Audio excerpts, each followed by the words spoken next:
90ஸ்ல பிறந்தவங்களோட வாழ்க்கையே ஒரு தனி ரகம்தான். இப்போ இருக்கிற மாதிரி ஐஃபோனோ 5G நெட்டோ கிடையாது. ஆனால் அது ஒரு பொற்கால நினைவுகள். கரண்ட் போன உடனே ஊரே இருட்டாகும்போது கரண்ட் போயிடுச்சுன்னு ஒரே சத்தமாக இருக்கும். அப்போ ஆரம்பிக்கும் பாருங்க ஒரு நிழலாட்டம். செவுத்துல கையை வச்சு நாய் மான் அப்படின்னு வித்தியாசமான உருவங்களை காட்டி மற்றவங்கள பயமுறுத்துவோம். ஞாயிற்றுக்கிழமை ஆச்சுன்னா ஊரே அடங்கிடும். அந்த மியூசிக் கேட்ட உடனே கையை தூக்கிட்டு ரவுண்ட் அடிச்சுக்கிட்டே சக்திமான்னு கத்துறது. சண்முகனை கடையில் 1 மணி நேரத்துக்கு 2 ரூபாய்ன்னு வாடகை சைக்கிள் எடுத்துகிட்டு ஊர் மெயின் ரோட்டில் ஓட்டுறது. அப்புறம் அந்த பெட்டி கடையில் இருக்கிற 1 ரூபாய்க்கு 4 தேன் மிட்டாய். அதுக்கு எந்த பெரிய ஹோட்டல் ஸ்வீட்டும் ஈடாகாது. திங்கட்கிழமை காலையில் ஸ்கூலுக்கு போகும்போது அந்த பாதி எழுதாத நோட்டை பார்த்ததும் ஒரு பயம் வருமே. இப்படிப்பட்ட அந்த சந்தோஷமான நமக்கு பிடிச்ச காலத்தில் நடந்த இந்த சம்பவங்களை குட்டி குட்டி கதைகளாக பார்க்கலாம் வாங்க. 90s காலத்தில் இந்த கரண்ட் கட் ஆகிறது ஒரு பெரிய திருவிழா மாதிரி. இப்போ இருக்கிற மாதிரி இன்வெர்டர் கிடையாது, செல்ஃபோன் டார்ச் கிடையாது. ஆனால் இந்த இருட்டில் நடக்கிற கலாட்டாக்கள் இருக்கே. ஒரு சனிக்கிழமை ராத்திரி ஊரே அமைதியாக இருக்குது. அப்போ பார்த்து திடீர்னு கரண்ட் போயிடுச்சு. ஊரே ஒரே இருட்டாக இருந்தது. நம்ம பழனி அப்போ தான் வீட்டு திண்ணையில் உட்காந்து ஒரு பயங்கரமான பேய் கதை புத்தகத்தை படிச்சுட்டு இருந்தான். கரண்ட்டு போன உடனே பழனிக்கு கை காலெல்லாம் நடுங்க ஆரம்பிச்சிருச்சு. ஐயோ, கதையில் வர்ற அந்த மோகினி பிசாசு இப்போ வந்துருமோ அப்படின்னு பயந்து போய் மெதுவாக ஒரு தீப்பெட்டியை தேடினான். அப்போது வாசலில் ஏதோ ஒரு வெள்ளை உருவம் மெதுவாக நகர்றது பழனி கண்ணில் பட்டுச்சு. பழனிக்கு வேர்க்க ஆரம்பிச்சிருச்சு. நிஜமாவே பேய் வந்துருச்சு போலன்னு நினச்சிட்டு கண்ணை மூடிட்டு யாரது யாரதுன்னு நடுங்கிற குரல்ல கேட்டான். அந்த உருவம் பதில் சொல்லலை. ஆனால் சலசலன்னு சத்தம் போட்டுக்கிட்டே பழனியை நோக்கி மெதுவாக வந்துச்சு. பழனி பயத்தில் அம்மா அப்பா பேய் வருதேன்னு கத்திட்டே வீட்டுக்குள்ளே ஓடிப்போய் ஒரு கம்பை எடுத்துகிட்டு வந்தான். என்கிட்டயே வர்றியா, இந்த வாங்கிக்கோ அப்படின்னு சொல்லிட்டு அந்த இருட்டில் அந்த வெள்ளை உருவத்தை நோக்கி கம்பால் ஒரு பலமான அடி கொடுத்தான். டம்முன்னு ஒரு சத்தம், அப்புறம் ஒரு பரிதாபமான மே மேங்கிற சத்தம். பழனிக்கு தூக்கி வாரி போட்டுச்சு. அப்போன்னு பார்த்து கரண்ட் வந்துச்சு. வெளிச்சத்தில் பார்த்தா அங்கே நிற்கிறது பேய் இல்லை, அவங்க வீட்டு வெள்ளையாடு. அது மேலே அவங்க அம்மா காய போட்டிருந்த ஒரு வெள்ளை வேட்டி காற்றுல பறந்து வந்து விழுந்திருக்கு. வேட்டி மூடி இருந்ததால் ஆடு வெள்ளை உருவம் மாதிரி தெரிஞ்சிருக்கு. பழனி அடித்த அடியில் அந்த ஆடு மிரண்டு போய் ஓடி போய் பக்கத்து வீட்டு திண்ணையில் இருந்த தண்ணி தொட்டிக்குள்ளே விழுந்துருச்சு.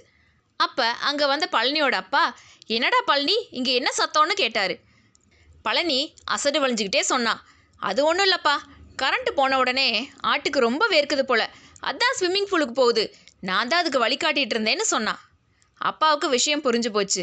டேய், பேயை பார்த்து பயந்துட்டு ஆட்டை அடிச்சிருக்க, உன்னை என்ன பண்ணுறேன்னு பாருன்னு துரத்த பழனி அன்னைக்கு ராத்திரி முழுக்க வீட்டுக்கு வெளியவே நிற்க வேண்டியதாக போச்சு.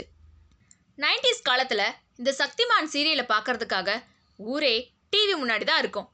ஞாயிற்றுக்கிழமை ஆச்சுன்னா சீரியல் டைமில் தெருவில் ஒரு நாய்க்குட்டி கூட இருக்காது. நம்ம ஊர் சுட்டி சுபுவுக்கும் அவனுக்கு வந்த சக்திமான் ஆசைக்கும் நடந்த ஒரு காமெடி கதை.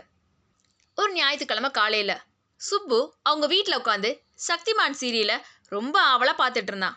சக்திமான் கையை உயர்த்தி கிர்ன்னு சுற்றிட்டு பறக்கிறத பார்த்ததும் சுப்புவுக்கு தானும் ஒரு சக்திமான்னு ஒரு நினப்பு வந்துருச்சு. சீரியல் முடிஞ்சதும் சுப்பு நேராக வீட்டு மொட்டை மாடிக்கு ஓடினான். அங்கே அவங்க அம்மா காய போட்ட ஒரு சிவப்பு கலர் புடவை இருந்தது.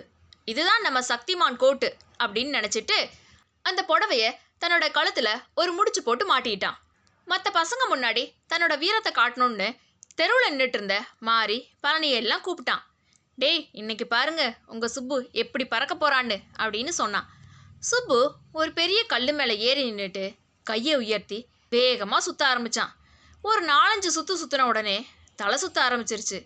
ஆனால் விடக்கூடாதே, ஃப்ரெண்ட்ஸ் பார்க்குறாங்களே அப்படின்னு நினச்சி இப்போ நான் காற்றுல பறக்க போகிறேன்னு சொல்லிட்டு அந்த கல்லுலேருந்து ஒரு குதி குதிச்சான். ஆனால் பாருங்க, அவன் கழுத்தில் கட்டியிருந்த அந்த புடவை அங்கே இருந்த ஒரு முருங்கை மரக்கிளையில் டக்குன்னு மாட்டிக்கிச்சு. சுப்பு தரையில் விழுகிறதுக்கு பதிலாக அந்த புடவையோட அப்படியே காற்றுல தொங்க ஆரம்பிச்சிட்டான். பார்க்கறதுக்கு யாரோ ஒருத்தர் சிவப்பு துணியில் ஒரு பொம்மையை கட்டி தொங்க விட்ட மாதிரி இருந்தது. அப்போ அவங்க அம்மா வெளியே வந்து பார்த்துட்டு, டேய் சுப்பு, என் புது புடவையில் என்னடா பண்ணிகிட்ருக்க, கீழே இறங்குடான்னு கத்துனாங்க. சுப்பு காற்றுல மெதுவாக ஆடிட்டே சொன்னா, அம்மா நான் பறந்துட்டு இருக்கேம்மா, வில்லன் வராரு, அவரை பிடிக்கணும், ஆனால் இந்த மரம் தான் என்னை தடுத்துட்ருக்கு அப்படின்னா. அவங்க அம்மா ஒரு குச்சியோடு வரதை பார்த்த உடனே சுபுவோட சக்தியெல்லாம் போயிடுச்சு. அம்மா சக்திமான் சத்தியமா இனி இப்படி செய்யவே மாட்டேம்மா, இறக்கி விடுங்கம்மா அப்படின்னு கத்த ஆரம்பிச்சான். மாரியும் பழனியும் சக்திமான் மரம் ஏறிட்டாருன்னு சொல்லி ஊர் முழுக்க பரப்பிட்டாங்க. சக்திமான் சுத்தினா பறப்பாரு, ஆனால் நாம சுத்தினா தலை தான் சுத்தும் அப்படின்னு நினச்சிக்கிட்டு சுப்பு அவங்க அம்மா கிட்ட இருந்து தப்பிச்சு ஓடிட்டான். 90s காலத்தில் இந்த வாடகை சைக்கிள் கடை தான் நம்ம ஊர் பசங்களோட சொர்க்கம். நம்ம ஊர் சைக்கிள் கடை சண்முகண்ணனுக்கும் ஆறுமுகத்துக்கும் நடந்த ஒரு கதை. ஒரு ஞாயிற்றுக்கிழமை ஆறுமுகத்துக்கிட்ட எப்படியோ ஒரு 2 ரூபா காசு கிடச்சிச்சு. நேராக சண்முகண்ணன் கடைக்கு ஓடினான். அண்ணே, இந்த பெரிய சைக்கிளை 1 மணி நேரத்துக்கு வாடகைக்கு கொடுங்கன்னு கேட்டான். சண்முகண்ணன் சைக்கிளை கொடுத்துட்டு, டே ஆறுமுகம், பத்திரமா ஓட்டு, இது புதுசாக பெயிண்ட் அடித்த சைக்கிள் அப்படின்னு சொல்லி அனுப்புனாரு. சைக்கிள் கிடச்ச உடனே ஆறுமுகத்துக்கு தான் ஒரு ரோடு ராஜான்னு நினப்பு வந்துருச்சு. ஊர் மெயின் ரோட்டில் சைக்கிளை மிதிச்சுக்கிட்டே வந்தான். அங்கே அவன் ஃப்ரெண்ட்ஸ் விளையாடிட்டு இருந்தாங்க. அவங்களுக்கு முன்னாடி நம்ம வீரத்தை காட்டணும்னு முடிவு பண்ண ஆறுமுகம் மெதுவாக சைக்கிள் ஹேண்டில் பாரை விட்டுட்டு நோ ஹேண்ட் ஸ்டைலில் ஓட்ட ஆரம்பித்தான். கை 2ஐயும் விரிச்சிட்டு, பார்த்தீங்களா நான் யாருன்னுன்ற மாதிரி ஒரு பார்வை பார்த்தான். அந்த நேரம் பார்த்து ரோட்டில் ஒரு கருப்பு எருமை மாடு அசால்ட்டாக குறுக்க வந்துச்சு. ஆறுமுகம் கையை கட்டிட்டு ஓட்டினதுனால டக்குன்னு ஹேண்டில் பிடிக்க முடியலை. ஐயோ எருமை மாடுன்னு கத்துனவன் பயத்தில் ஹேண்டில் பிடிக்க போனான். ஆனால் பதட்டத்தில் பிரேக்குக்கு பதிலாக சைக்கிள் பெல்லு மேலே கையை வச்சு அடிச்சிட்டான். சைக்கிள் ட்ரிங் ட்ரின்னு சத்தம் போட்டுட்டே நேராக போய் அந்த எருமை மாட்டு மேலே லேசாக மோதி அப்படியே அந்த பக்கம் இருந்த ஒரு பெரிய வாய்க்கால் சேத்துல தலைகீழாக விழுந்துருச்சு. ஆறுமுகம் சேத்துலேருந்து எழுந்து வரும்போது அவன் தலை முழுக்க பாசி ஒட்டிட்டு பார்க்கவே ஒரு வேற்று கிரகவாசி மாதிரி இருந்தான். அப்போது அந்த வழியாக சண்முகண்ணே வந்துட்டாரு. தன்னோட புது பெயிண்ட் அடித்த சைக்கிள் சேத்துல கிடக்கிற பார்த்ததும் அவருக்கு கோபம் உச்சத்தில் போச்சு. டேய், சைக்கிளை என்னடா பண்ணி வச்சிருக்கன்னு கத்தினாரு. ஆறுமுகம் அசடு வளைஞ்சிக்கிட்டே, அது ஒன்றும் இல்லைண்ணே, சைக்கிள் ரொம்ப தூரம் ஓடி டயர்ட் ஆயிடுச்சுன்னு சொல்லிச்சு, அதான் கொஞ்சம் சேத்துல இறங்கி ரிலாக்ஸ் எடுத்துக்கிட்டோன்னு விட்டுட்டேன்னு சொன்னான். சண்முகண்ணே, இனிமே நீ சைக்கிள் ஓட்டணும்னா அதுக்கு முன்னாடி என்கிட்ட ஒரு லைசன்ஸ் எடுத்துட்டு வாடான்னு சொல்லி ஆறுமுகத்தை அதே சேத்துல ஒரு தள்ளு தள்ளினாரு. அவன் ஃப்ரெண்ட்ஸ் எல்லாரும் அந்த சர்க்கஸ் வீரனை பார்த்து வயிறு குலுங்க சிரிச்சாங்க. 90s கிட்ஸோட ஃபேவரட் மிட்டாய் இந்த தேன் மிட்டாய். அந்த ஆரஞ்சு கலரில் மேலே சக்கரை பூசி உள்ளுக்குள்ளே இனிப்பு ரசம் சொட்டுற அந்த மிட்டாய்க்கு ஊரே அடிமையாக இருக்கும். இதோ நம்ம ஊர் குமரனுக்கும் பெட்டிக்கடை பொன்னம்பலம் தாத்தாவுக்கும் நடுவில் நடந்த அந்த தேன் மிட்டாய் திருட்டு படலாம் பார்க்கலாமா? நம்ம குமரன் ஒரு பயங்கரமான மிட்டாய் பிரியன். ஆனால் அவன்கிட்ட அன்னைக்கு ஒரு பைசா கூட இல்லை. பொன்னம்பலம் தாத்தா கடையில் அந்த பெரிய கண்ணாடி பாட்டிலில் புதுசாக வந்த தேன் மிட்டாயை பார்த்த உடனே அவனுக்கு நான் ஊற ஆரம்பிச்சிருச்சு. தாத்தா அப்போதான் கடையில் கணக்கு வழக்கு பார்த்துட்டு கல்லாப்பேட்டிக்குள்ளே தலையை விட்டு ஏதோ தேடிட்டு இருந்தாரு. இதுதான் சாக்குன்னு குமரன் மெதுவாக கை வச்சான். குமரன் சுற்றி முற்றி பார்த்தான், யாரும் இல்லை. மெதுவாக கண்ணாடி டப்பா மூடிய திறந்தான். அந்த கிளிங் சத்தம் கூட வராமல் ரொம்ப ஜாக்கிரதையாக 2 மிட்டாயை உருவி வேகமாக வாய்க்குள்ளே போட்டுக்கிட்டான். மூடியை மூடிட்டு ஒன்றுமே தெரியாத மாதிரி நின்றுட்டு இருந்தான். ஆனால் தேன் மிட்டாய்னா சும்மாவா? வாய்க்குள்ளே போட்ட உடனே அந்த இனிப்பு ரசம் சட சடன்னு இறங்க ஆரம்பிச்சிருச்சு. தாத்தா கல்லாவிலேருந்து தலையை வெளியெடுத்தாரு. குமரனை பார்த்த உடனே அவருக்கு சந்தேகம் வந்துருச்சு. ஏன்னா குமர கண்ணை 2ம் புசு புசுன்னு வீங்கி இருந்தது. தாத்தா சிரிச்சுக்கிட்டே கேட்டாரு, என்ன குமரா, என்ன விசேஷம், முகமெல்லாம் இவ்வளவு பொலிவாக இருக்கே அப்படின்னு. குமரன் வாயை திறக்காம ம்னு தலையை மட்டும் ஆட்டினான். ஏன்னா வாயை திறந்தா உள்ளே இருக்கிற தேன் மிட்டாய் ரசம் வெளியே வந்துடும்ல. தாத்தா விடலை. ஏன்பா குமரா, உன் வாய்க்குள்ளே என்னமோ உருளுதே, ஒருவேளை பள்ளி ஏதாவது பூந்துருச்சோ, வாயை தர, நான் எடுத்து விடுறேன்னு சொன்னார். பள்ளின்னு சொன்ன உடனே குமரன் பயந்து போய் ஐயோன்னு வாயை திறந்தான். அவ்வளவுதான், வாய்க்குள்ளே இருந்து அந்த ஆரஞ்சு கலர் தேன் மிட்டாய் ரசம் அப்படியே அவனோட வெள்ளைச்சட்டை மேலே சரக்குன்னு வளைஞ்சிருச்சு.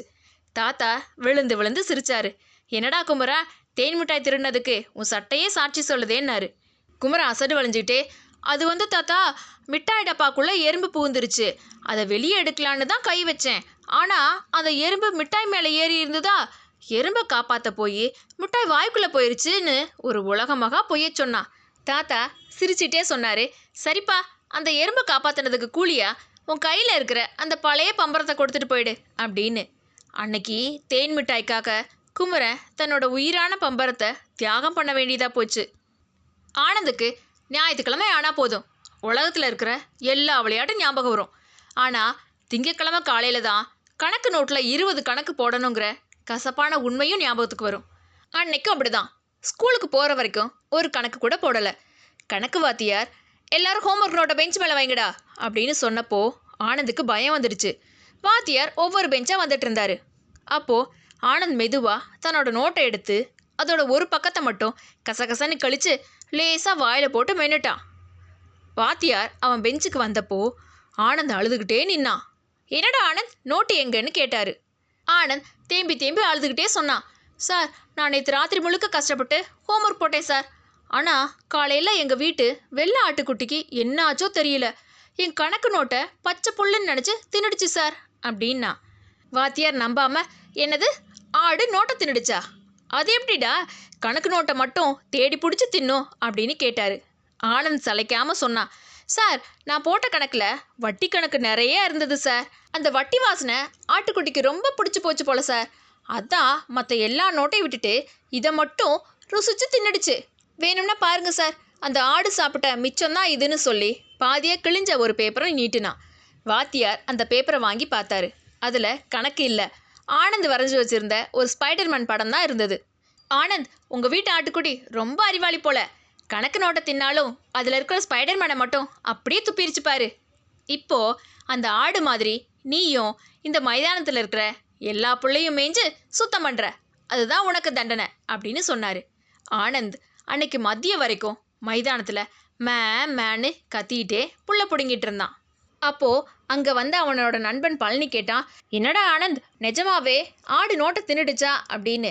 ஆனந்த் சொன்னா, நோட்டை ஆடு திங்களடா, என் மானத்தை அந்த ஆடு வாங்கிடுச்சு அப்படின்னு. இந்த கதைகள் உங்களுக்கு பிடிச்சிருந்ததுன்னா லைக் பண்ணுங்கள்.